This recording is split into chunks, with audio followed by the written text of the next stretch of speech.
Coming to you from the historic Hart Building in Marysville, California, in Studio 93, In the Tank with Fish, with your host, Bob Fischetti.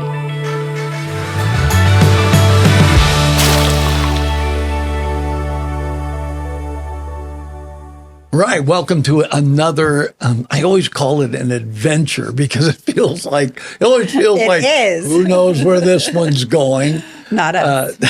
In the Tank with Fish and Minnow.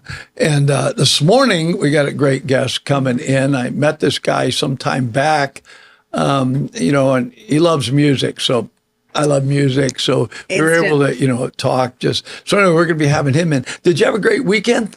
I did. Did you? I did. I'm trying to think, what did I even do this weekend? Oh, we golfed all weekend. That's right. Oh, I thought it was like another bread making. Oh, I did that in between. Yeah. That's it. That's every weekend. I just want to mention this. I was talking to Two Talls. Sweet Treats, Beth. Sweet Treats. And they said they knew you, but they also told me that they sell the coffee, you sell the scones or bread or whatever. Yeah. What a great combination. Yeah, it was super fun. Last year, probably around this time they would call me and ask if I wanted to come out on the bus, and I'd bring treats and bread and they'd serve coffee. It was perfect. We're going to get them on here, but we're going to have to use the studio downstairs because the ceiling's not high enough in here for them. They are very tall. I asked him, I said, did you see each other across the football field? And went, that's the one. I mean, sticking out above everybody else. But yeah, great couple. A lot of fun talking to them. And just really good stuff going on in the city. We have things coming up that we'll get a chance to go be a part of. That's right? Exciting. And I always look at, whatever the next event is. Mm-hmm. Of course, we've got Taco Fest coming up. And there's like 3 of them this year. Yeah. Tacos are good, so you can have it anytime, anywhere, right? As I say, Taco Tuesday makes you feel guilty about a taco on Friday, I guess. I don't know. But, I'm for it, At our age, we don't care. Yes, it's a taco. I'm good. There's no rules around tacos. You and the boys have special recipes for it?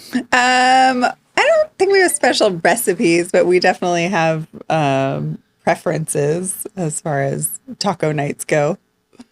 What about you and Patty? What we do is she will tell me, it's taken 52 years to get here, right? She will tell me, I want chicken. Oh, okay. So Cane's, Kentucky Fried. What do you want, right? But at least we've reached the chicken, right? I want a pork chop. Oh, I can make those, right? So, but she liked Taco Bell when they had, and they brought it back for a while. I think it's called an enchilado. It's they brought it back. She loved it, and so she went not the Mexican pizza. Day that they, because they only had it for a month. She was like, every day I'm going and having that, right? I've gotten used to her, over the years. So I went home yesterday and I said, I'm going to make you lunch. So how about a chili dog? She lights up. It's a chili dog, right? I think there's something to be said, though, for when people know your favorite things. Yeah. Yeah. Oh, it took too long, though. Usually, I'm pretty sure women want you to know that in the first 5 minutes of meeting them. Like the first 5 days, that's fine. Well, I love this, right? You should have known. And a guy is like, how should I have known? That's when you need the rewind button. Here's where I said. Yeah. I'm not a mind reader. Not to be a mind. Favorite is? What? If you don't know, I'm not going to tell you. Oh, yeah. That's the worst. I don't understand that. I'm back in the dating world, so that's one of those. No. That's one of those things that's I don't. We're going to do a whole segment on Kelly dating. Let's not. Although I probably already have. Who doesn't want to date material. Carly Simon? I thought you meant dates gone wrong already. Yeah. You got Kurt laughing with that one. All right, listen, we're going to be right back with our special guest, and you're going to love this. Great stories. Quite the gentleman. Been around the block a few times, and he's not that old. No, stay with us. 93Q Radio was an opportunity for what's called an LPFM to give the community a voice. The big part of what's happening here is it's us. It's the community of us. The work that Mr. Fischetti has done with us to promote public education has been absolutely groundbreaking. They have the pulse of our community, from the nonprofits to the local governments. If you want to find out what's happening in our community, get on board with 93Q. And 93Q does so much to help our community, helps us promote our local events, as well as local businesses, and tell our story about what we do here in Yuba Sutter. The folks that work here, they're part of our community, so they understand our needs, and that's important. Local radio is so important during times of emergency. They're there. We lean on them to provide information to our public. My wife and I are glad to support 93Q. We're going to do it on a monthly basis, but I really recommend that if you want to make your community better, it's a great place to take a first step right here. So if you can, reach deep into your pocket and give to 93Q. 93Q is a great partner for law enforcement, and they're a great partner for the Yuba Sutter area. We're really asking people if you can give $10, $15, $20 a month, and then that enables us to continue to put small business spots on the air, nonprofits, organizations that are they're using every dollar they got just to operate, and they don't have extra money to spend on really promoting their cause. And that is why community radio, to me, I'm grateful to be part of it, and that's why it's important. Welcome back to In the Tank with Fish and Minnow. And we have on Randy Maddocks, Maddocks. That's right. Wow. That's good. You keep getting that right. Welcome. I'm excited to learn more about you. Thank you. Thanks for having me this morning. I appreciate it. Absolutely. Yeah, so I wanted John, obviously, to talk about what you do, your career, and that. But I wanted to make sure that we covered, because I wanted to ask you this, and I don't know if I had a chance. It's like, how did you get involved in this? I mean, was it as a kid, were you always interested in music, or, and then specifically with the casinos, because this is not the only one that you've been with, right? Yeah. And so how did that happen? I hate to ask you, what was 12-year-old Randy like, but how did this? I guess in any position or any job you kind of really love, you're obsessed with it. And I think that all really started, when I was a kid. I mean, I'll go back even further. If I remember right, my 7th birthday, dating me 1984, 7 years old, I got Michael Jackson's Thriller on record. Oh, man. And everybody was obsessed with that at that. It didn't matter what age or where you're from. And then I just remember I have an older brother and sister. And whatever they're listening to, I was listening to. So I remember getting like ZZ Top's Eliminator on tape. Oh, man. Don Henley's first album on tape. I had George Michael. I had Prince, Purple Rain soundtrack I was listening to when I was like 7, 8 years old. Gosh. But man, when I was in 12 years old, that was a whole nother scenario. I mean, things had changed. I was Guns N' Roses, I think, at that point in time, 1987. 88, 89, Def Leppard. I was really getting into U2, which is my favorite band. Kept loving the Michael Jackson stuff, all the 80s, one-hit wonder stuff. I was an MTV kid. Oh, yeah. I literally grew up on MTV and VH1 when I got into high school and stuff. But I was obsessed. I think I was one of the few houses in the neighborhood, too, that had MTV on cable. And yes, that was a popular house. Yes, it was. I would tape stuff. I'd tape the Casey Kasem Top 40 countdowns and all that stuff every week. I had my boombox with the double deck tape decks and stuff. But when I was thinking about what I wanted to do before I went to college, I wanted to do like the Cameron Crowe route thing. I wanted to be like Mr. Almost Famous and writing for Rolling Stone. Yeah. I read every magazine. I watched every news program. I was obsessed. I read liner notes on every single album I ever bought. I didn't even get my first CD till like 1991 or something like that, because I was still listening to cassette tapes. I thought it was super cool because I was listening to like controversial rap like Tone Loc and Young MC and Bust a Move and Wild Thing and all that stuff. But then I switched because my older brother was into gangster rap, so I was all over the place, man. I was listening to Ice Cube when I was in 9th grade, and when I probably shouldn't have been. But then I was on like Metallica. I mean, I was telling with my team at the Hard Rock, I was like, dude, you guys don't understand. Like, they're starting to. We just had a band Fuel at last week. I saw that with Lit. Yeah, 1996 is when their first album came out, and I was like, this is 30 years ago almost, man. Like, this is crazy. I was a junior in high school, and this is 30 years old. It's classic rock now. Yeah. Right? 38 Special is your classic rock. Now I got like Yeah. Gem Blossoms or something crazy like that. It's classic nowadays. Doesn't that age you? I feel like it. Yeah. I mean, I'll be 48 in May. And, but I've tried really hard to like stay kind of up to what's cool, you know, right now I have to, because there's only so many legacy bands or bands that are 30, 40 years old that casinos want. And that's why we have a really crazy lineup compared to most casinos. And we're doing all ages and heavy metal and mosh pits and stuff at our place too. It's pretty crazy. Well, you But it all have such a started there. variety, and that's really good. And now it helps me understand because your musical taste did that, and my son's that way. Yeah. My wife listened to everything from classical music. She liked classical, right?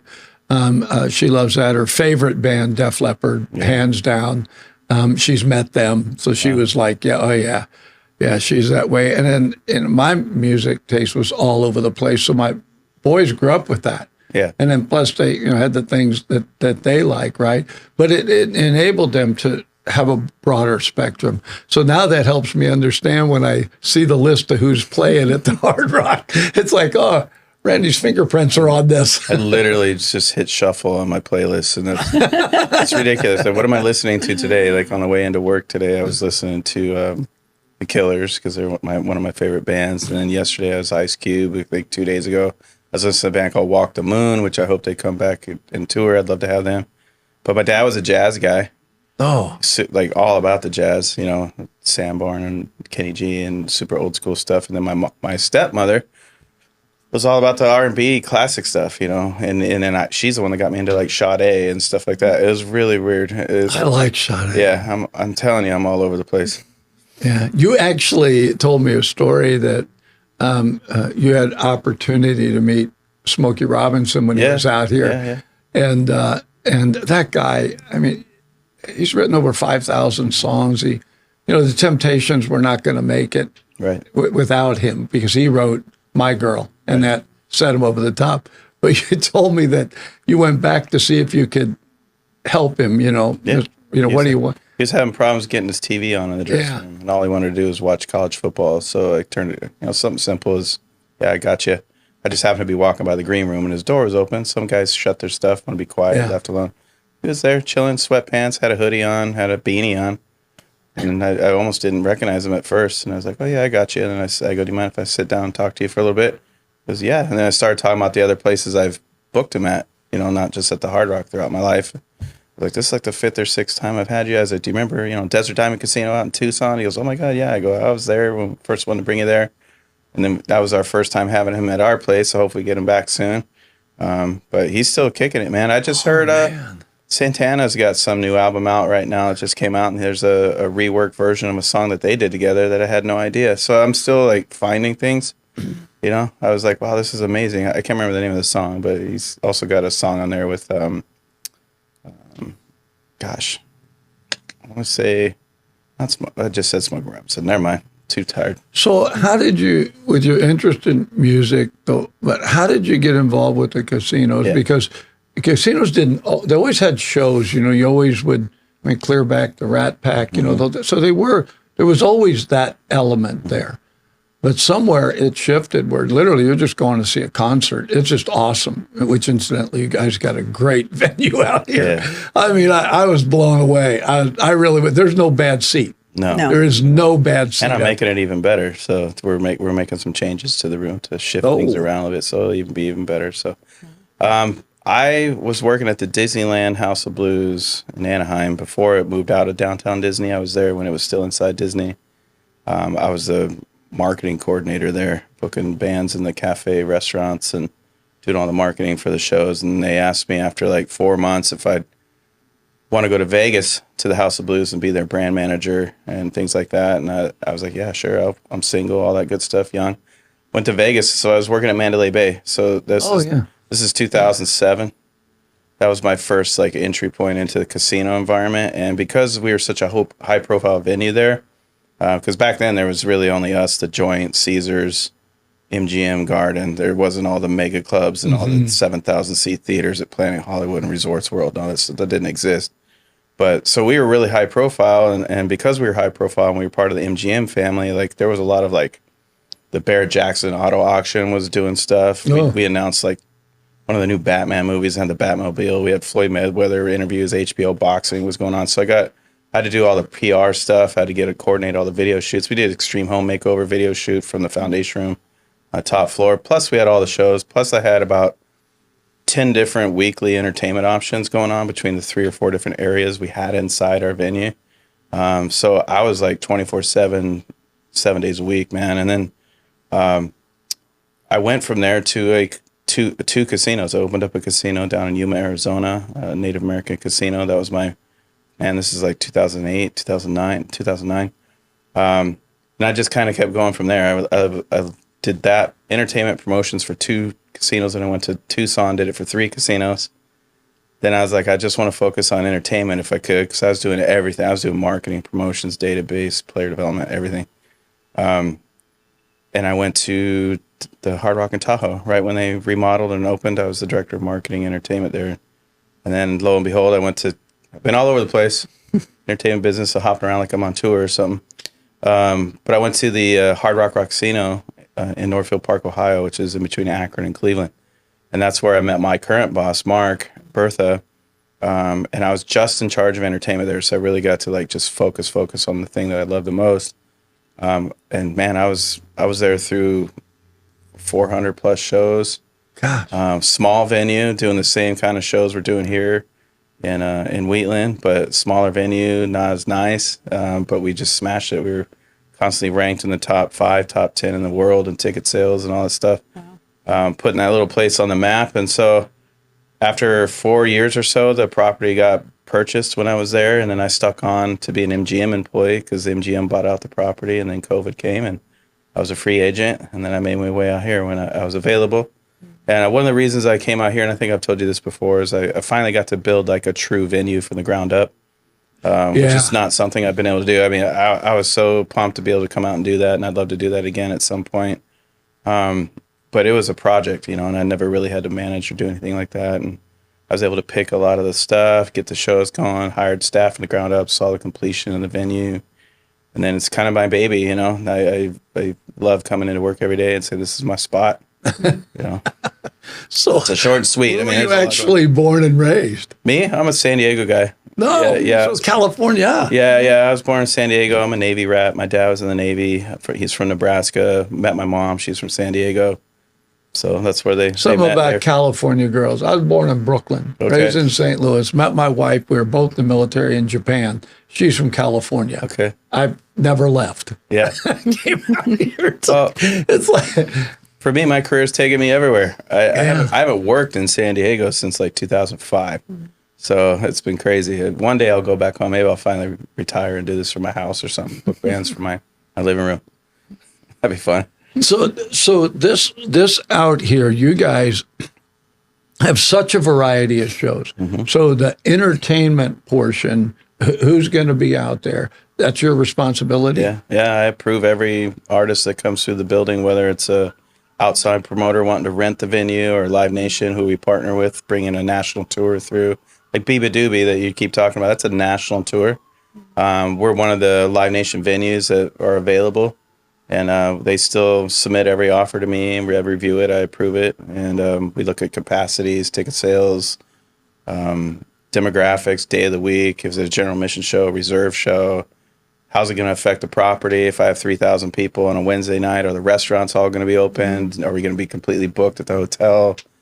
All that good stuff. And because we're kind of regional, we have to plan out transportation. We got to plan out the marketing and where we're going to be, because when it's a show that I completely book 100% myself, I got to do all the marketing and get my team involved with that. If it's a show that we're producing with another promoter or sharing with Live Nation, they have their own marketing team, but we approve and look over everything. Every ad plan, every radio proposal. It's crazy. And every show has its differences. Every single show is different. It's not cookie cutter. There's some things that we can just kind of put into place every time, but every single show has its own detail and takes a lot of planning. Is it still like you always hear the stories about I forget what band it was. It's like, we don't want any brown M&Ms or whatever.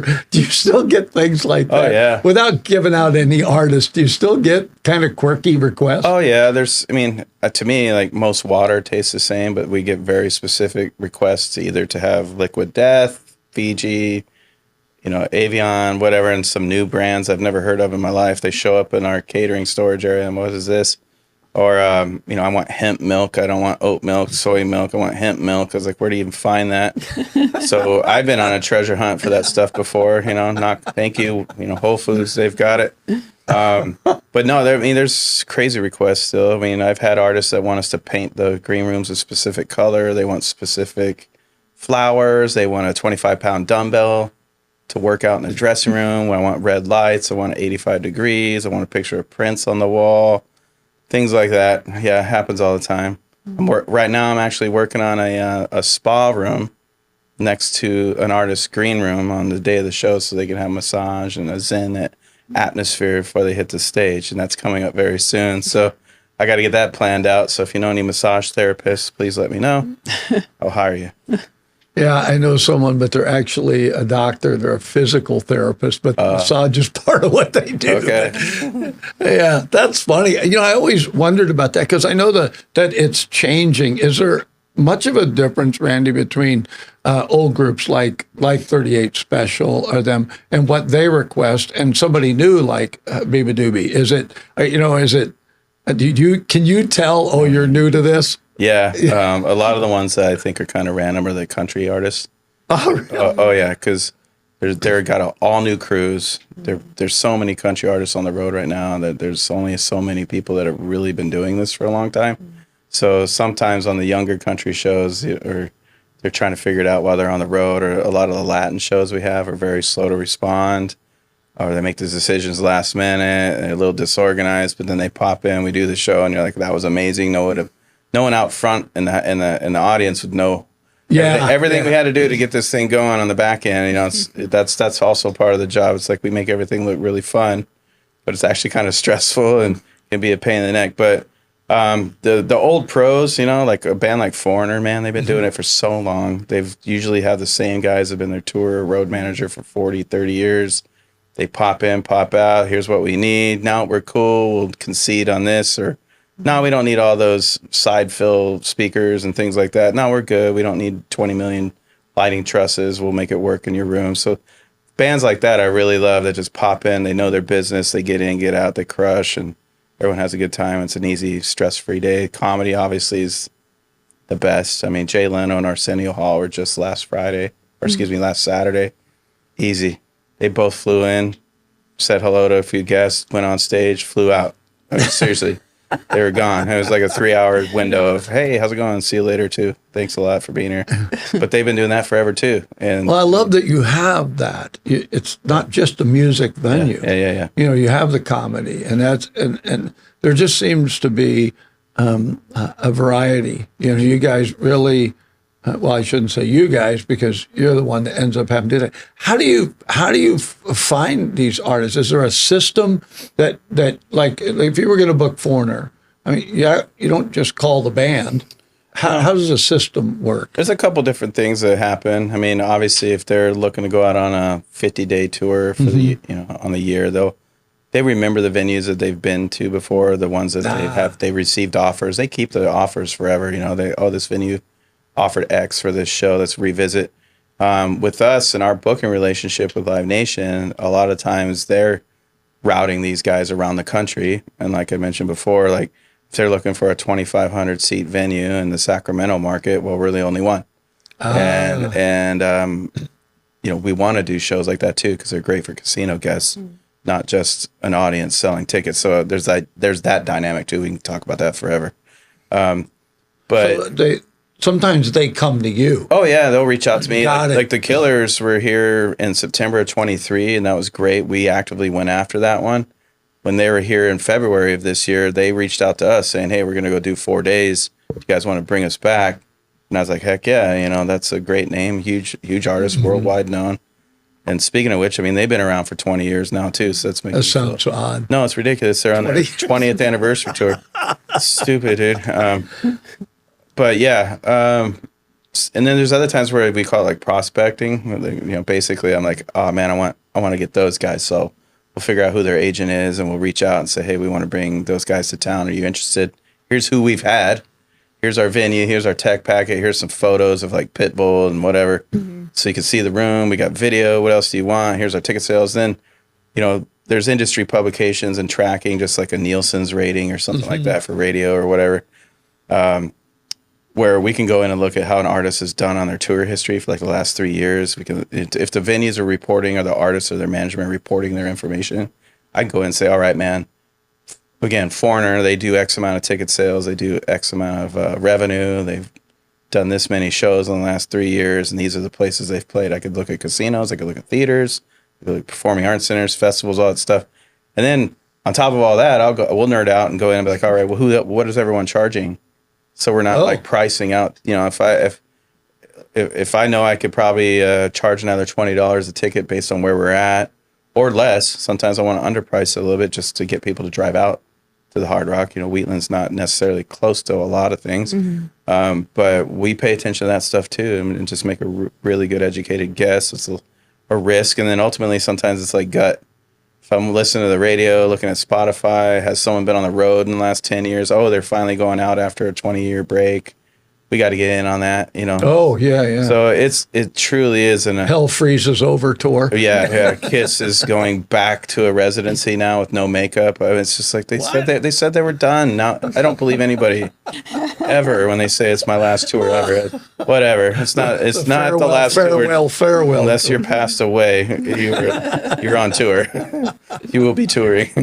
That's a good headstone. Last tour. Yeah, for real. Yeah, finally, last show. That's bad. So this area, musically, doing radio, I kind of get it that country's kind of king in our area, and then classic rock, and then everything else is vying for position, whatever. But that really doesn't apply to you guys because you'll get people that'll come from Sacramento or come from it. If it's a good band, it's a good band, right? Yeah. And like when I called you about Biba Doobie, she was sold out right away, and it's like I never even heard of her, but my grandson did, and so it's like somehow you ran across that, and ended up booking her. Did you realize that was going to sell out? I mean, was it just?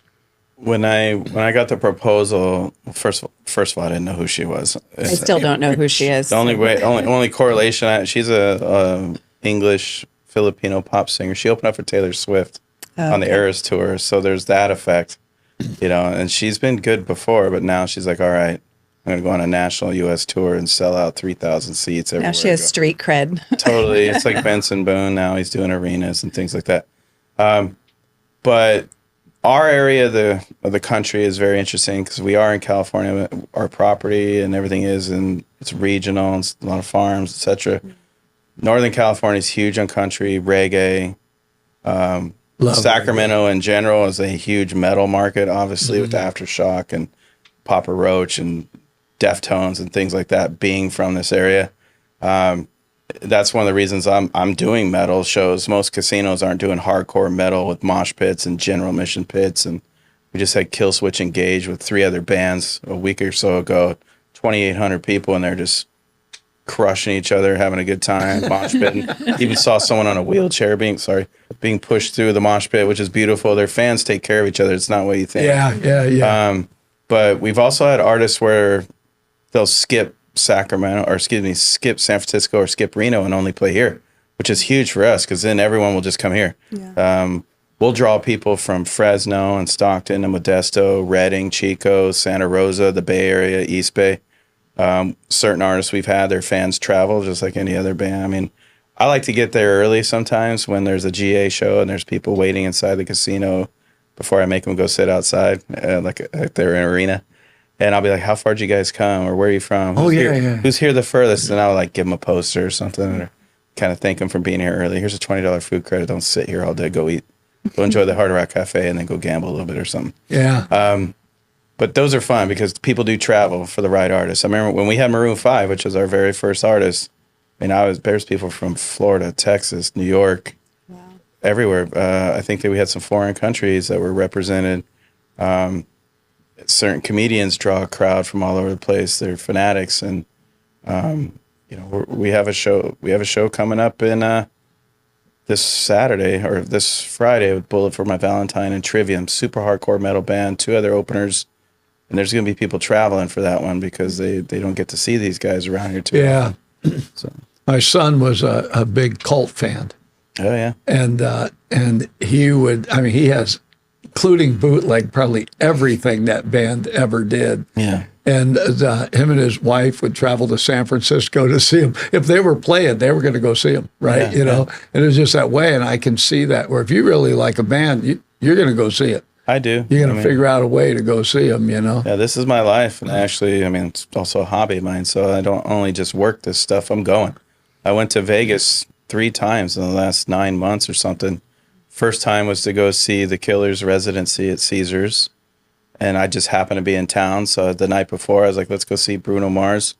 So I went to go see Bruno Mars. Then Lady Gaga came out while he was performing and did their new song together. They recorded it. So I just happened to be there. I was like, this is amazing.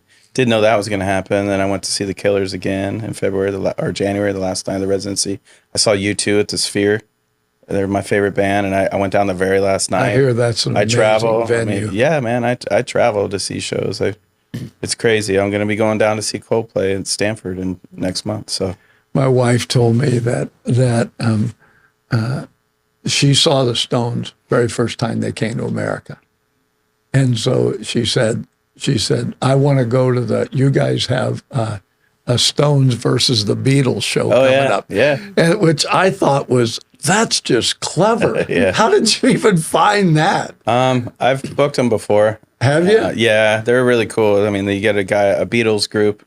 Yeah. They'll come out and do a set. Then the Rolling Stone guys will come out and do a set. And then they come out and do songs together. And there's like an MC. It's kind of like, it's very fun. So if you guys are around and want to come, that'd be great. And it's cheap. It's fun. It's a good casino show. A lot of people that don't get a chance to go see shows, maybe the tickets are too costly or they just don't have the time or money. That's why we throw in these lower end shows, and some of these are very good. Like you said, their musicianship is dope, and it gives us an opportunity to get people in the room that we normally might not see, or we're giving tickets to qualified players that normally don't receive free tickets because they're not a hosted casino host or a VIP per se, but we want them to come check out the room. We still have so many people that have never been out to the room yet, and we're going on 3 years in June, so I see new people every time. I want to mention this because my wife and I went to a concert out there, and at that particular time, she was in a wheelchair. She had a knee injury. And so my son had called and got tickets, and they put us like on an upper level where I could wheel her wheelchair in. And that's why I say there are no bad seats and bad sound. I would have thought, right? Because we had to go up there, right? And so I just want to encourage people that you can see a show out there if you're in a wheelchair. You mentioned the guy being wheeled out in the middle of the mosh pit, and it's like, so the limitations, you guys have removed any limitations to going and seeing the band you want to see. I just think that's awesome, Yeah, we want to make sure we take care of everybody. Definitely, we got plenty of ADA seating. We have hearing impaired and sound devices for people. We'll sit them as close as possible. I think for 3 or 4 times now, we've had to hire in a signer for sign language. Yeah, we pay for it. If someone really wants us to do it, it's on our dime. We'll take care of everybody. And then, we have all the elevators. When we do a full GA pit, we also build out an ADA platform in the back of the room, so everyone's raised up above the crowd, which is, we bought all this stuff when we opened, so we can set everything up to make it a great experience for everybody. And kids, too. We do all ages shows, so not encouraging it all the time, but we are a casino, but at the same time we're not denying anybody to come to the show. So it's a community event. Yeah. We did a beauty pageant 2 weeks ago. I forgot to mention that. So we've been all over the place, man. Cassidy asked me if I went to that. Oh yeah, I saw you there. And he was talking about he was with somebody and they were sitting next to the girls. The girls. And he said, we're eating salads. And we look over and these girls are eating cheeseburgers. Oh, yeah. It's like, Yeah. he said, yeah, that was really good, you know? Yeah, that was the first one we've done. As a Miss Glamorous International Beauty Pageant. What a great idea. The organizers are local, and I think the owner was former employee or with Miss Universe or Miss USA, and so they've done it before, but they wanted to do a community involvement, women empowerment, International Women's Month kind of event just 2 weeks ago. It went pretty well. I think we'll consider maybe bringing it back or doing something similar. Fashion show we haven't done. We're doing a tattoo convention. That's cool. We've done a lot of community galas and dinners and fundraisers. You guys do a ton of those. Yeah. I've been to several. Yeah. I just recently went out for the Dusty Baker the wine dinner. That was a riot. Yeah. He's a funny guy. He's a good dude. You know? And so, I went out to that. I was going to ask you too, because you guys have a cafe. So do you put bands in there purposely? Yeah. Every Hard Rock Cafe around the world actually that's their entertainment venue most of the time. You know, when they're inside a casino, it is a restaurant and dining space with entertainment. But I went to Bali on vacation, and I went over to their Hard Rock Hotel on the beach, and their Hard Rock Cafe was huge, and they had a stage and everything. And I asked them, I was like, what do you guys do with this? He said, well, at night, every night of the week, this is the entertainment. They have bands, they have DJs, this is it. And you can go anywhere in the world like that, or even major cities, New York and Nashville. They all have Hard Rock Cafes with stages. Our stage is utilized. We definitely use it on our specialty dinners in there. We'll do like tequila and wine and whiskey dinners and things like that. We book entertainment on the weekends. Right now, we have a DJ at the Center Bar every Friday night that's kind of overlooking the casino floor, and the entire place is open. That's cool. I've seen all that. the audio is through the casino audio. It's not just centralized to the Center Bar, so everyone on tables or walking around can have a good time.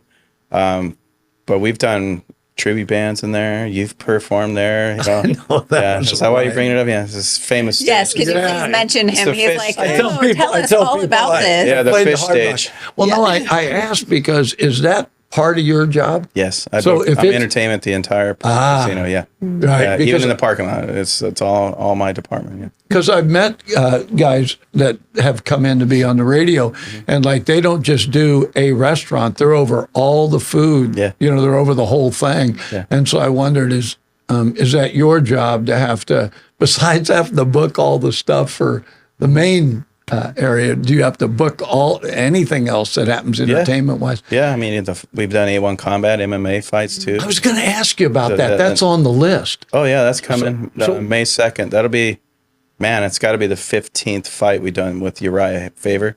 He's from Lincoln, the UFC champ. We partnered with them from the get-go. We were one of the first venues to host them at all in our ballroom before Hard Rock Live was even open. So Bring Tyrus in. I'm going. all right. Bring him in. Well, May 2nd is the next one, and we crush it, dude. It's A1 Combat amazing. 27 or something. We've done like 15 of their fights. Wow. Yeah, and When they're- do you sleep? I don't. Yeah, he does. I don't. I stayed up all night, man. Are you kidding me? Yeah, I've shaved a little bit for you. I'm growing my hair out for no reason. I just felt like I'm an idiot. I'm lazy. You don't have time for a haircut. We'll just call it that. No, man. Yeah, but if I could wear a hat every day and dress like this, I'm have to suit up all the time. You know, I prefer t-shirts and ripped jeans. That's my life. And Well, I would think you would. Whatever band's playing, you got their T-shirt. I do, yeah. Or I dress for the occasion. My boss Mark was giving me a hard time a couple weeks ago because I think we had Charlie Wilson, and I was, I look like I should be in the band. I had like a sequin jacket on, and whatever, right? And then the next day I wore like an all pink jacket suit. Then I have a white like BG's black and white BG's jacket that I was wearing. He's like, "What are you doing this week?" I was like, "I'm themed up, man." What are you talking about? And every day I have my. Why didn't you theme up for us? Yeah, I told you, I just woke up. Next time I'll have to put next time. It's April Fool's Day.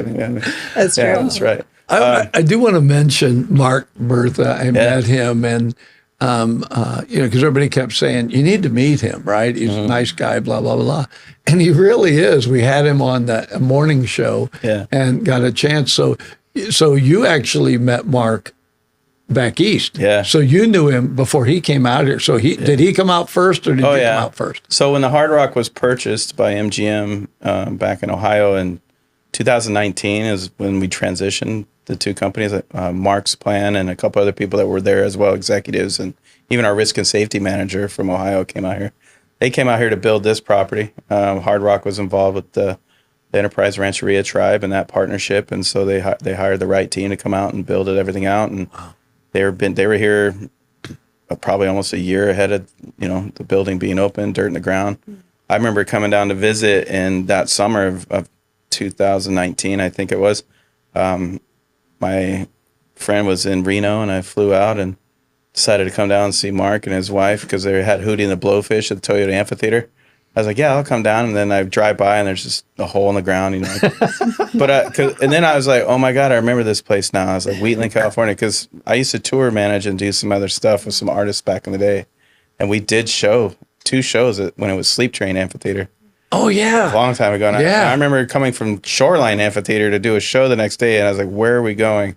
Seriously, because I was like, we're in a farm out here. There's nothing here. No hotels, nothing. There are cows. Yeah. I don't even think the freeways were all the way done. I remember going through the back roads, Dairy Road and all this other stuff. I go, what? On these tour buses and everything. But I came out and visited. And he's like, yeah, if you're a free agent and we get some things going on and everything's good, we'll try to get you out of here. But yeah, I've known Mark for almost 10 years now, and he's an entertainment guy. He loves it. He may not be up to snuff on who's cool and who's not cool anymore. If it's not Pearl Jam or somebody, or it's his favorite band. But no, everybody has one of those. Yeah, right? One of my favorites too. But yeah, I mean, there's some groups he just has no idea, but he trusts me to do the right thing, which is great. It's great to have a mentor and a boss. It's like, here, I know you can take care of business, and let's just get people in here. Let's sell the tickets. Let's get the right audience in here for what we need to do. And our tribe's pretty involved. They love what we're doing. They're just so stoked. They're great folks. They come out to every show. Mm-hmm. They're just like, wow, there's people here, and there's thousands of people enjoying our property. We spent the right amount of money. We built this. Yes, made the right decision.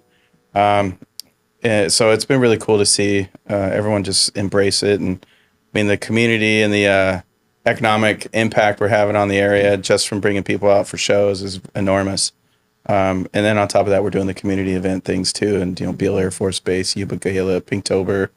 We're hosting Back the Badge. Yeah, I don't know if Back the Badge was great. The Chamber did their event out there. Chamber Gala. We have a Tribal Energy Summit coming up, and it's crazy. Tribal Retirement Party coming up.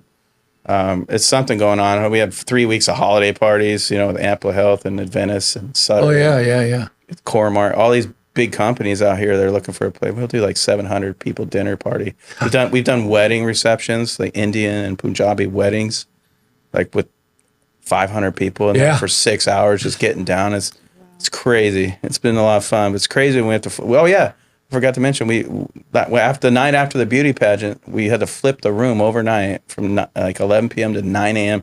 and get ready for like a 700-person bingo event because we did bingo in there for the first time, like live bingo. Did that go good? It was great. Because bingo, my wife loves bingo. We used to go to a casino and she just loved to play bingo. Dude, it was crazy. We had probably had 400, 500 show up, but we had it set up. We had to flip it out.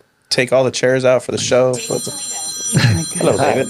Hello. Holy Toledo. Yeah.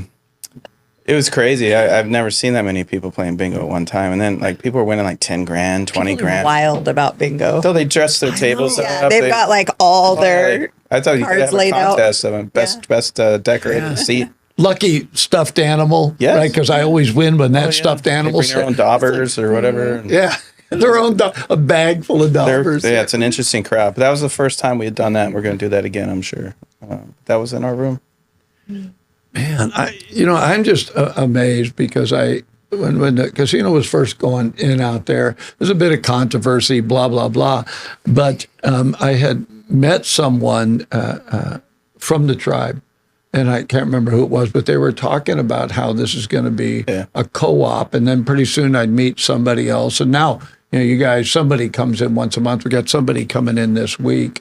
I don't know who it is. Megan's coming in. Because I can't come. I was supposed to be here this Thursday. No, we want you for this. I know. It's too early for me, man. I got a show that night. I can't get up at 7. Do you go to every show? I'm there every time. Yeah, unless it's someone I've seen like a billion times and I have something else I want to go do. Most of the time I'm there all the time. I just like being around the environment, the energy. Yeah. On the flip side, I'm there. So like my team works hard. I have a small team. My entertainment manager took the night off last Saturday, went to go see Papa Roach. So that, I do it. Look, they got to go have fun too. So I've had guys paternity, maternity leave. I've had knee surgeries and things like that. So we have to be available and step in when we need to. And I only have 12 people on my team for everything we're doing. And we're also in charge of all the music on the casino floor. So when you walk in there, you're like, oh man, yeah, this is a cool vibe. Yeah. That's my guys. And just play 93Q. You're good. Oh, yes. Yeah, you're right. I got it. 8 decades of music. They'll love that. Absolutely. Why didn't you think of this? Yeah, wow. What time of day should I start this? Because you ramp up throughout the day. At midnight, you're playing some EDM and trap music. Because we play everything, literally, because it's community. I'm walking through here one day, I tell people, and there was some worship song on, Elevation Worship, right? And I'm listening to it, and I thought, that's really nice. And the minute it ends, Led Zeppelin, Whole Lot of Love comes on. Great. And I'm thinking, man, God's a whole lot of love. Works for me. Right. So you never know what's next, right? Yeah, the Satan worshipers were listening to Led Zeppelin, right? Just like, play it backwards. Yeah, one of those, right? So Hell's Bells would have been a good one. Huh? Hell's Bells would have been a good one to come on right now. Yeah.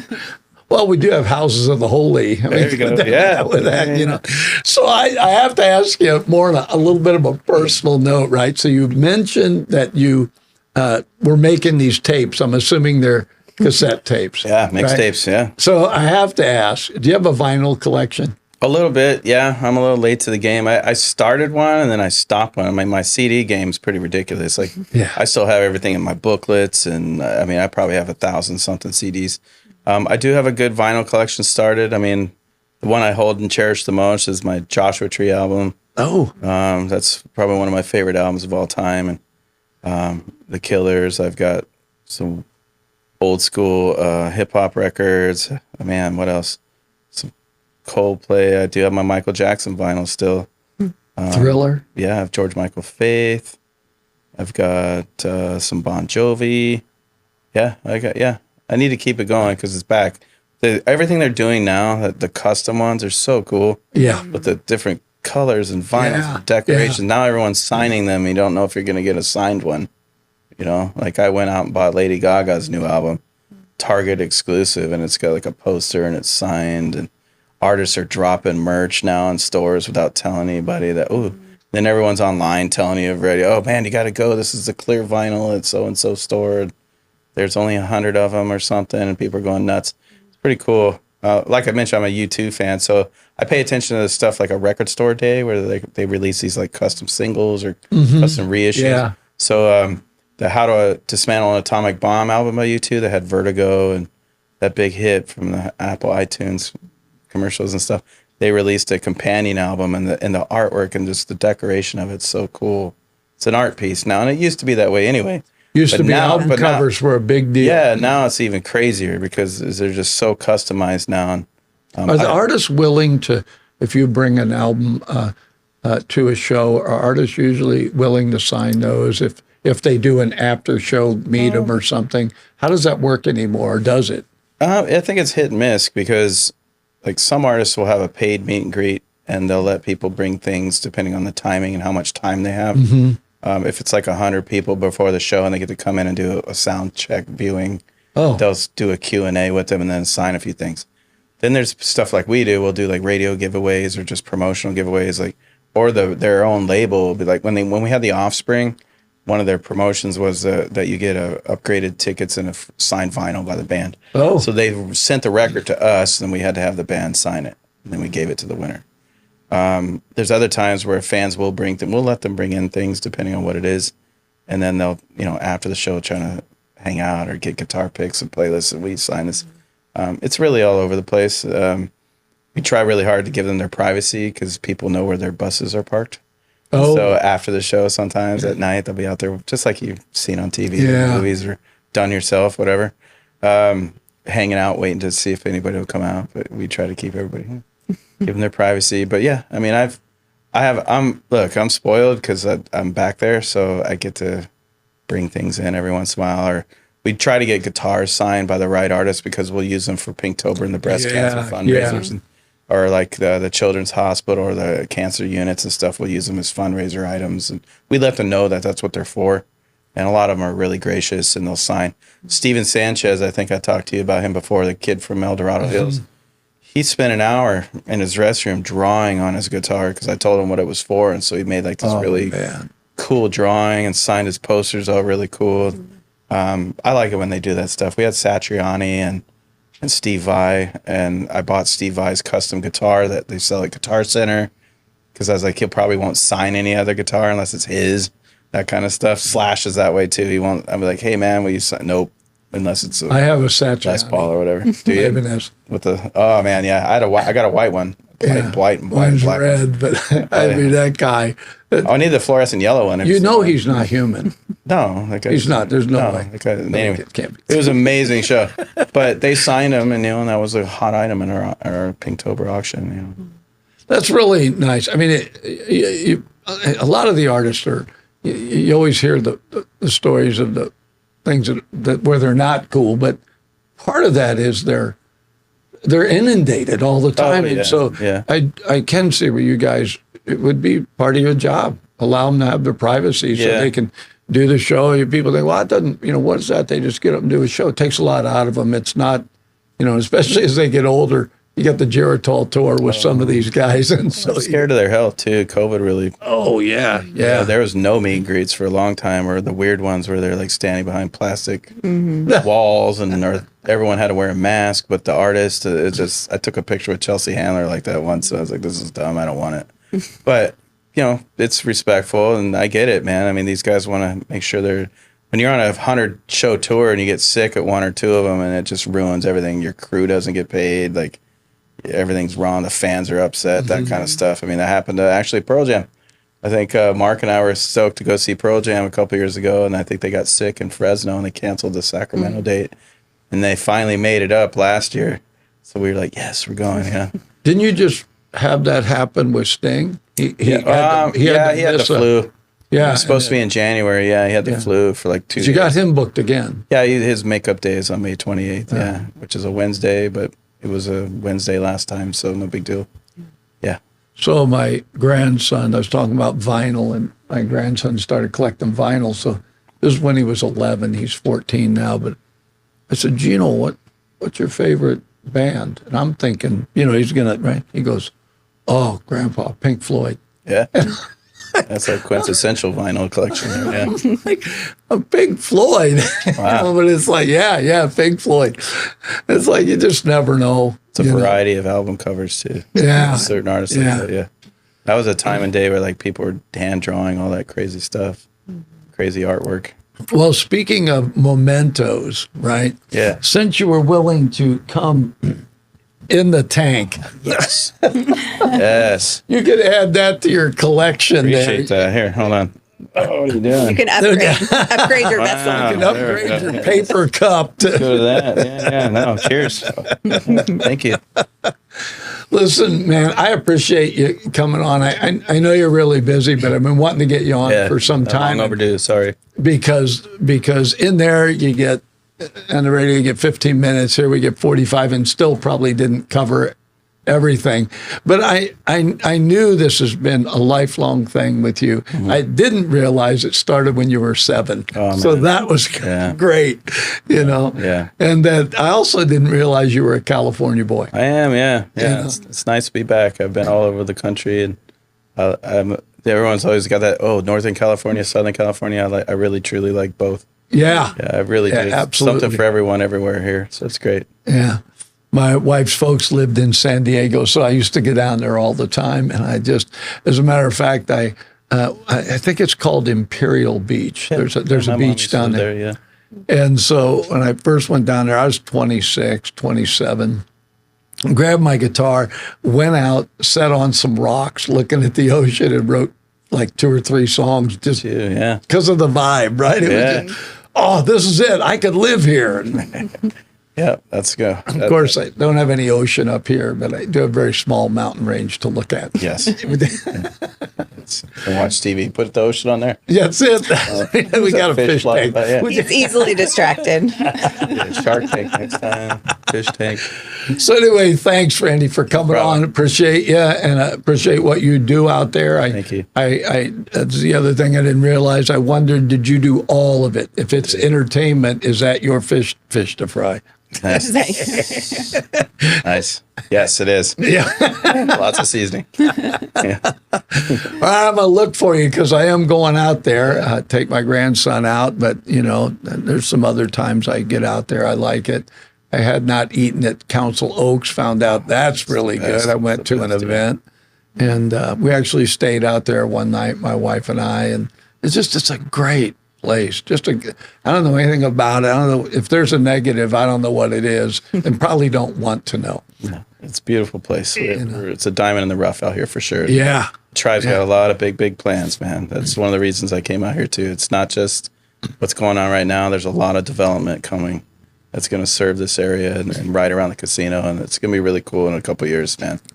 Yeah, they keep telling us there's stuff going to happen, but you guys won't let the cat out of the bag yet. That's it. His lips are sealed. Yes, Listen, sir. we're going to be right back. I appreciate Randy Maddocks does entertainment at the Hard Rock Hotel and Casino, Sacramento at Fire Mountain. Yes. Did I get it? It's a mouthful. Thank you. All right. You got it. I got it. We'll be right back. Stay with us. I got Carly Simon here, and she'll be singing her latest song, You're Not That Vain. How's that? Ridiculous. Still vain.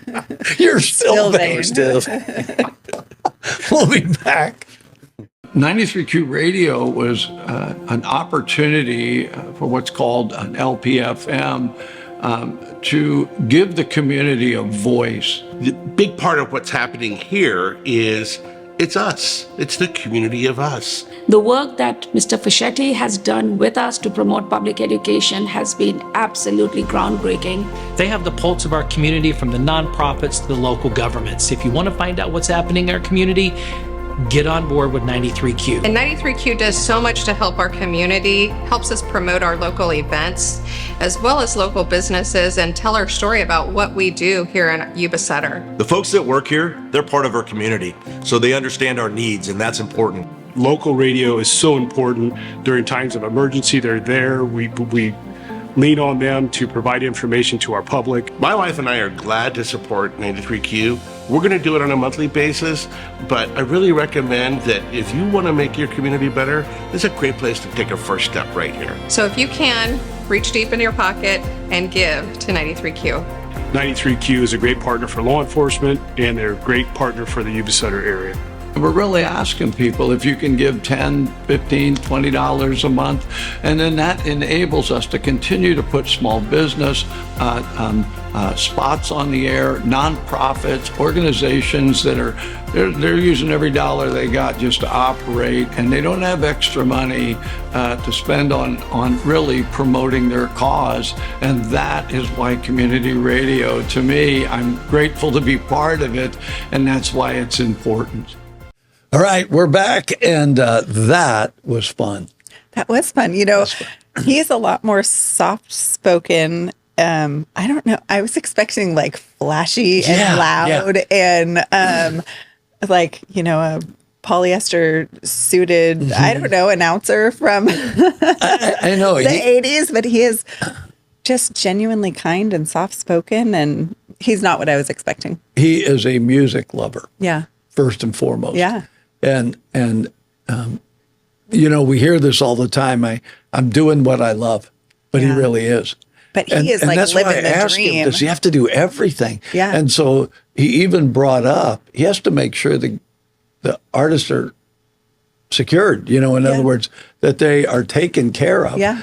And it's a lot. Yeah. I did have to ask him about that. You get people asking for, only the brown M&Ms or something. Yeah. And that was really funny. He said, I couldn't believe it. I was okay until he said, they've actually asked us to paint the green. Paint the room. That's where I was also and I went, what? Who is that much of a pop princess that they need the room painted a certain color? I'm just like, gosh. I'm over here like, can I just get a little bit of sugar and cream for my coffee and then I'm good? Yeah, like yeah, that's it. yeah. Yeah, I'm simple. I would be an easy rock star. Yeah, I would be like, I only eat certain bread. Yeah, I demand Bear Creek Artisan sourdough. That's about it. I mean, you were basically a headliner at the Hard Rock Cafe. I mean, you played there. Randy said he saw you. He did. Well, it was really funny because he said, "Is that why you asked that?" And it's like, well, not really, but that was. But I was curious. Yeah, that was really a thrill just to play. I don't think I have a picture, but somebody probably it's does. Randy probably has a picture. And the sound, I was amazed because not only did I play, but I sat out while the other guys were playing. And the sound in that cafe is amazing. It's like there's just everything is well done. Like they knew what they were doing. Yeah. Well, and I did find out that when we were doing it, like I didn't know who was going to do the sound. Because I don't know. I learned a long time ago, let the sound guys do their job. I could hear, they had good monitors. I could hear, I knew what was going on. And plus, we didn't have a drummer or a bass player, it was just myself and a guitar player, a lead guitar player. And so, you could hear, and that's a big deal. But man, if you go in that main venue and you listen to these bands playing and they don't complain, they can hear everything. Yeah. I don't care where you're sitting, you can hear well. No, it's a great venue. Yeah. So, I'll let you know next time they book. Yeah, I mean, next time you're on, I'll probably know because you request my bread for your green room. That's it. Say some guy out at the Hard Rock. Like it must be Fish. He's the only one. He wants a scone. Just one on a plate. On a plate. Delivered by you. Yeah, I can make that happen. She has to bring it in. Yeah. Well, I'm really glad. We've got some very unique guests that we're going to be bringing in. I don't know if I had to let people know this week what's happening next week. I don't know. I kind of like the surprise of every week. But we've got some really cool people that I've met. And then I do want to mention, we have Dan Ostrander is going to be coming back. He's going to be talking about Trump's 100 days. We asked him, would he come on? But so far, everything that Dan said Trump would do and be, he's done. He's done. So I think he's got a hand. After being with 9 U.S. presidents, I think he kind of gets the presidency. So you guys, you'll love that one. We'll let you know when Dan's coming back. But also, we just have been very grateful. It's been fun, meeting different people and, Yeah. But you are on your way to the big bread store. Actually, the little bread store. The little bread store, Yeah. And I just want to mention this one more time because I found out that you actually, we had two tall sweet treats. Sweet treats in. And they said that they did this thing last summer. I guess you guys might be doing it again, where they provide the coffee and you provide the scones or whatever, right? What a great idea. Well, and we did a really fun, I don't know what you would call it, but we basically went out to one of the local schools and spoiled the teachers. So we went out, we had a community member give us the funds so that we're not, in the negative by providing it, and treated this entire school staff they work with a lot of special needs students, this entire school staff to coffee and scones. And it was pretty amazing. We got to, the students came out as helpers and they, picked up the orders for each classroom. And it was one of my highlights. We should plan during the summer, like in a summer evening, do the outdoor coffee shop. Oh, yeah. And I'll get some local musicians. Oh, that would be so fun. To, sit in the park and do, more acoustic, even though you mic it for people. Yeah. But that area out there, they're already doing something in that park. I can't remember the name of the park, but That might be fun. That would be fun. Yeah. You have to do it before it hits like 100. Yeah. That's why I said in the evening. Yeah. So listen, remember to like, share, subscribe, comment. There's probably other things. But yeah, let us know if you think a little coffee shop out in the park somewhere would be something you'd like to come to. That'd Kelly be fun. and I will do it as a show. We'll, sponsor it. And, That'd be fun. Be fun. Yeah, we'll sit around and drink coffee and eat. Decaf, because we're elderly. We can't be drinking coffee that late in the day. But there'll be no Cheeto scones. Or will there? But there could be peach, apricot, blueberry, strawberry. Yeah. I actually didn't make a peach last summer because I made I make peach bread. It's like banana bread, but peaches in place of bananas. But I might have to do a peach scone this year. I may have to try it because she doesn't like to put stuff in the open market that hasn't been properly tested. It's got to properly be vetted through. Yeah. This is where we use, you never get to see the guy, but there's actually a guy over here. I know a guy, and the guy does all the filming. And so, he's like that Life cereal commercial. Give it to Mikey, see if he likes it. So we'll give it to Kurt, and if Kurt gives it the okay, then we're in. Okay, he says he's all for peaches. There you go. He's not even from Georgia. Listen, thanks for watching. We appreciate it that you guys tune into this. They're released every Saturday. And one more time, thank Randy Maddocks, who does the entertainment at the Hard Rock Hotel and Casino, Sacramento at Fire Mountain. Man, you nailed it. I just, sometimes I amaze myself.